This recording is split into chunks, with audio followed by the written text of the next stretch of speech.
الشيطان الرجيم ما شاء الله بسم الله الرحمن الرحيم ما شاء الله সুন্দর سبح اسم ربك الأعلى ما شاء الله الذي خلق فسوى والذي قدر فهدى والذي أخرج المرعى والذي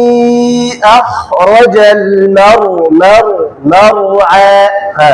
والذي أخرج المرعى فجعله আর যদি বলে ফাজা বলো তাহলে জিমের উপরে কি বসে যায় জবর বসে যায় জবর বসানো যাবে হ্যাঁ বলো ফাজআলাকে কেন আবার فجعله غثاء أحوى মাশাআল্লাহ সুন্দর